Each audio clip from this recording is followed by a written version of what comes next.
एक छोटे से सुंदर गांव में रामू नाम का एक धोबी रहता था। गांव के सभी लोग अपने कपड़े रामू के पास धोने के लिए लाते थे, क्योंकि उसके पिता भी यही काम करते थे और अब यह काम रामू संभाल रहा था। लेकिन रामू में एक बहुत बड़ी कमी थी। वह बहुत आलसी था। उसे काम करने से ज्यादा आराम करना पसंद था। जहाँ थोड़ा भी मौका मिलता, वह किसी पेड़ की छांव में लेटकर सो जाता। उसके पास एक गधा था जिसका नाम था मोती। मोती बहुत मेहनती, समझदार और वफादार था।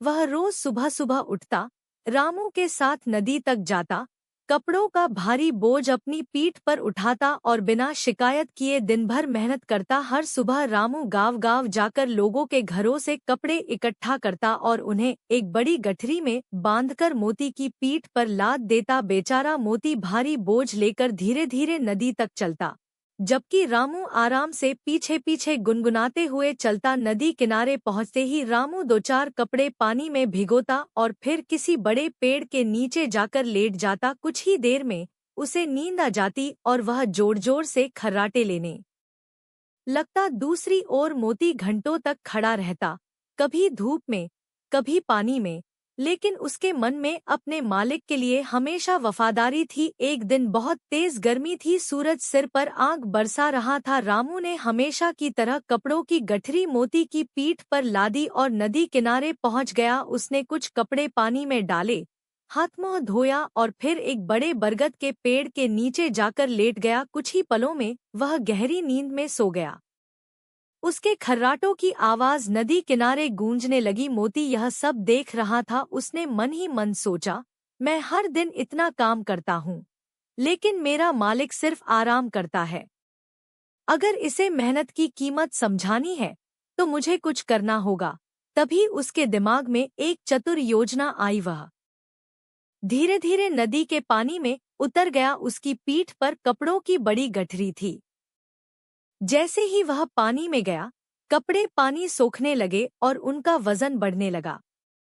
मोती कुछ देर तक वहीं खड़ा रहा ताकि सारे कपड़े अच्छे से भीग जाए। कुछ देर बाद रामू की नींद खुली। उसने आंखें मलते हुए देखा कि मोती नदी के बीच खड़ा है। वह गुस्से में चिल्लाया, अरे मूर्ख!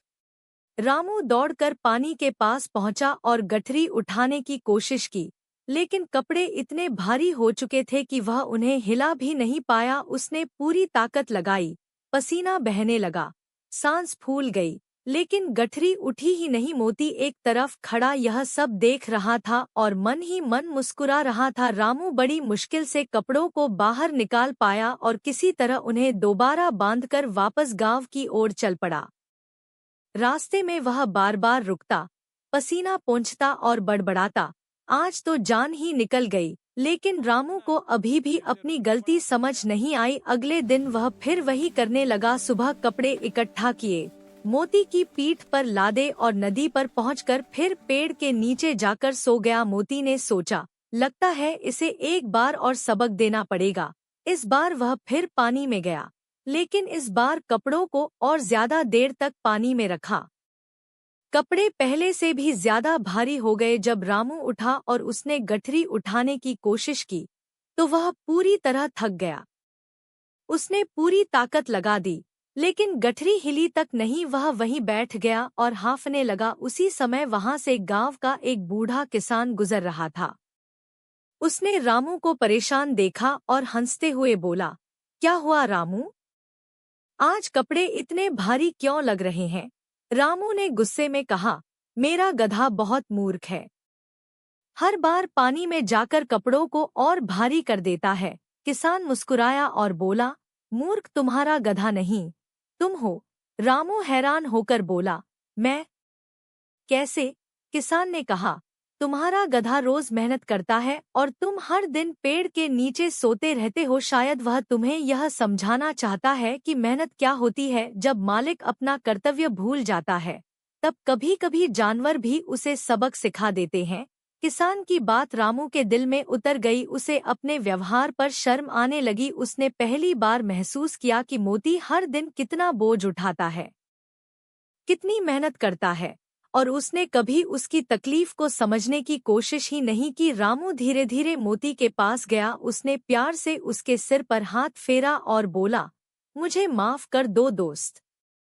मैं सचमुच बहुत आलसी हो गया था, तुमने मुझे मेरी गलती का एहसास कराया।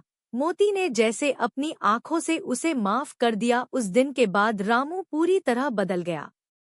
वह सुबह जल्दी उठने लगा, वह खुद कपड़े धोता, मोती की पीठ पर कम बोझ रखता और हर थोड़ी देर में उसे आराम देता। उसने मोती के लिए अच्छा चारा लाना शुरू किया और उसे समय पर पानी पिलाने लगा। धीरे धीरे दोनों की जिंदगी बदलने लगी। रामू का काम बेहतर होने लगा, गांव वाले उसके काम से खुश रहने लगे। पहले जहां लोग शिकायत करते थे कि कपड़े देर से मिलते हैं, अब वे कहते, रामू अब बहुत जिम्मेदार हो गया है। रामू हर शाम काम खत्म होने के बाद मोती के पास बैठता और कहता, अगर तुम मुझे सबक न सिखाते तो मैं शायद कभी न बदलता। मोती अपनी पूंछ हिलाता और जैसे मुस्कुराकर कहता, दोस्ती का मतलब यही है, एक दूसरे को सही रास्ता दिखाना। कुछ महीनों बाद रामू गांव का सबसे सम्मानित धोबी बन गया। उसके पास पहले से ज्यादा काम आने लगा, उसकी कमाई भी बढ़ी और उसका जीवन खुशहाल हो गया। लेकिन उसने कभी अपने दोस्त मोती को नहीं भुलाया। एक दिन गांव के बच्चों ने रामू से पूछा, चाचा, आपकी सफलता का राज क्या है?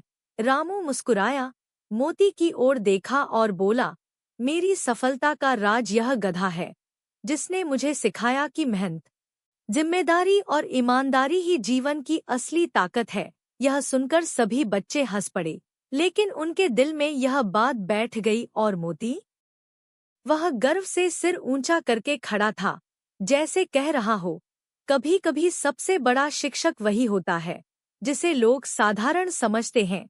सीख, आलस इंसान को पीछे ले जाता है, लेकिन मेहनत और जिम्मेदारी उसे सफलता की ऊंचाइयों तक पहुंचाती है।